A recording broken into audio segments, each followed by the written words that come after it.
Especial de prensa en Iquique Televisión, en esta oportunidad para conversar con la presidenta de la Central Unitaria de Trabajadores CUT, Bárbara Figueroa. Bárbara, bienvenida a Iquique Televisión. Muchas gracias por la invitación y a los auditores también que nos van a estar viendo.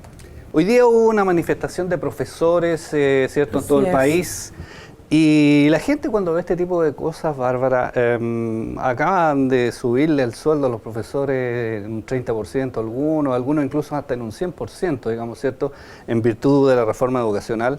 La gente no se explica muy bien por qué pasa, se sigue movilizando, por ejemplo, el gremio. Tú fuiste dirigente del Colegio de Profesores, así que conoces bien el tema. ¿Por qué no sí, nos bueno, comentas un poco? Sigo siendo dirigente, soy directora nacional del colegio. No soy efectivamente hoy día representante de la conducción de mi gremio, pero tal como se acordó en la última Asamblea Nacional por parte de los dirigentes de todo el país, se estableció el desarrollo de esta jornada de movilización en el marco de un plan de acción con distintas iniciativas, pero que están focalizados principalmente en el debate sobre desmunicipalización. Ahora, comparto contigo que es complejo probablemente para el sentido común, ¿no? Porque el magisterio se moviliza cuando viene recién cerrando un proceso de implementación de la primera etapa, ¿no?, de la entrada en vigencia de la carrera profesional docente, donde efectivamente hasta ahora, de la experiencia que nosotros hemos ido conociendo en regiones y en el país, lo que vemos es que ha habido, en el caso de aquellos profesores que tomaron la decisión de incorporarse al proceso, un aumento significativo de renta. Sí, en el fondo, digamos, la idea de partir esta conversación, ¿cierto?, con esta coyuntura de hoy, es porque de alguna manera, ¿cierto?, yo siento que es labor de ustedes como dirigentes, ¿cierto?, seducir a la gente para que se sindicalice. Yo tengo unas cifras acá que, ¿cierto?, señala que la tasa de sindicalización en Chile es una de las más bajas de América Latina, de un 14,6%. No sé si se está actualizado o no, pero la verdad es que es muy baja. Yo diría que es generosa si uno considera solo sector privado, ¿no?, que pudiera estar en el 12. Entonces el tema es cómo, ¿cierto?, la gente siente interés por participar en los sindicatos, porque sabemos que esta tasa es muy baja. Yo creo que ahí hay factores que se conjugan. Por suerte no es algo que diga solamente la CUT, es algo que también ha estado estudiado, que se han hecho informes y análisis nacionales e internacionales que dan cuenta que uno de los factores predominantes en la baja tasa de sindicalización que existe en nuestro país tiene que ver con el plan laboral que se implementó durante la dictadura, pero no solo por las restricciones a la labor sindical, que eso uno podría decir, bueno, es una razón que justificaría. Eso va acompañado de restricciones en materia de negociación colectiva. Y cuando tú tienes un sindicalismo que no tiene la capacidad, porque la ley no lo permite, de fortalecerse para lograr que su labor, que es generar mejores condiciones para sus asociados, se pueda ejecutar de la mejor forma posible, teniendo un radio de acción que sea mis directos involucrados, mis afiliados, pero también aquellos que no estándolo son parte de este proceso productivo. Cuando eso tú no lo logras hacer, efectivamente lo que tienes al final del día es una pregunta, y es, ¿para qué entonces me sirve el sindicato? Bueno, claro. Parte de ese desafío es el que nosotros tratamos de enfrentar con el debate de la reforma laboral. ¿Qué pasó con la nueva ley precisamente que comenzó a regir el 1 de abril? ¿Ustedes quedaron conformes con lo que se hizo o no? No, evidentemente que nosotros... O sea, nadie podría pretender que tú vas a quedar conforme cuando la demanda que tú has planteado ya lleva casi 4 décadas, ¿no?, desde la implementación del plan laboral hasta ahora, y por lo tanto restituir los pisos civilizatorios mínimos que nosotros demandamos. Efectivamente, uno no podría decir que es el logro o el éxito pleno. Es avanzar en algo que no habíamos logrado durante las últimas décadas, pero que no satisface plenamente nuestras aspiraciones. ¿Cuál es nuestra aspiración total? Lograr que efectivamente el sindicato no solo sea un instrumento que se pueda fortalecer, sino que además se reconozca que ese instrumento que permite negociar lo haga garantizando buenas condiciones, no solo, insisto, para los directamente involucrados, que son los trabajadores que son parte del sindicato, sino que eso tenga un impacto respecto a la distribución de la riqueza en todos los trabajadores.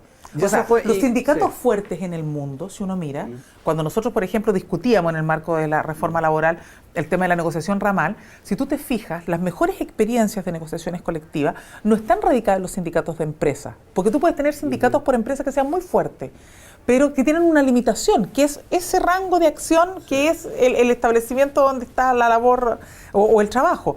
Cuando tú tienes, por ejemplo, negociaciones sectoriales, negociaciones ramales, lo que tú logras es que el impacto de tu negociación trascienda a un espacio determinado laboral y por lo tanto se amplifique a distintos trabajadores. Pero ahí siempre los empresarios se quejan, digamos, de que las empresas no son cierto equivalentes, que unas son más grandes, otras son más chicas, que en fin, que no se pueden, digamos, homologar. Claro, pero claro, que esa es una realidad mundial y uno podría decir que en ese marco entonces no podrías tener negociación ramal en España, no podrías tener negociación ramal en Alemania, no podrías tener negociación ramal en digamos, países de hasta ahora en Argentina y en otros, o sea, efectivamente ninguna empresa es igual a otra. Pero ahora, ¿por qué no se avanzó, Bárbara? ¿Por un tema de que el gobierno no quiso ser, digamos, un poco más progresista entre comillas, en la nueva legislación, o porque la oposición no dejó maniobrar? Yo tengo la impresión de que se conjugaron distintos factores. Uno de ellos es efectivamente la oposición, que no quería legislar en esta materia. Yo creo que es evidente que lo que se llevó al Tribunal Constitucional, que fueron elementos claves de la reforma, lo que buscaban era efectivamente desactivar estos instrumentos, estos nuevos instrumentos que fortalecían al sindicato y que por esa vía entonces permitían fortalecer el instrumento de la negociación colectiva, que al final del día tiene como único objetivo mejor redistribución de las ganancias. Por lo tanto, aquellos que se oponían a esta legislación, lo que claramente estaban buscando era que no se generara justa y equitativa redistribución de la ganancia. Oye, ¿cómo ves tú lo que viene? Porque, cierto, estamos en campaña presidencial, ya, cierto, pero pareciera que este tema no es como prioridad, digamos, se habla de las pensiones, se habla de otros temas, nadie ha puesto todavía, cierto, y se acaba, digamos, cierto, de promulgar esta nueva ley laboral. ¿Cómo ves tú el futuro, digamos, el próximo gobierno, cualquiera sea, va a tener, digamos, interés en mejorar las condiciones laborales del país o se va a postergar, digamos, por lo menos un periodo más la discusión o la posibilidad de mejoras? Yo creo que ahí hay una cuestión que para nosotros, por lo menos desde la Central Unitaria, y que es lo que de alguna manera justifica el esfuerzo territorial que estamos haciendo en este periodo también, hay un debate que es bien de fondo respecto del proceso presidencial que se está dando en nuestro país. Uno de ellos, o un elemento fundamental dentro de ello, es el debate sobre la desigualdad. Si tú miras lo que ha sido el proceso que vivimos en estos últimos 4 años, hay algo que es innegable. Le guste a quien le guste, digamos, tú podrás compartir o no, podrás discrepar con el gobierno o no. Nosotros tuvimos diferencias respecto a la reforma laboral con el Ejecutivo, pero hay algo que es innegable. Hubo una disposición a instalar el debate sobre justas redistribuciones de ganancias a través de la reforma tributaria con la justa tributación, que en el fondo apuntaban a un elemento que para nosotros es clave. Es decir, mire, queremos no solamente crecer, sino que queremos que el crecimiento efectivamente llegue a todos.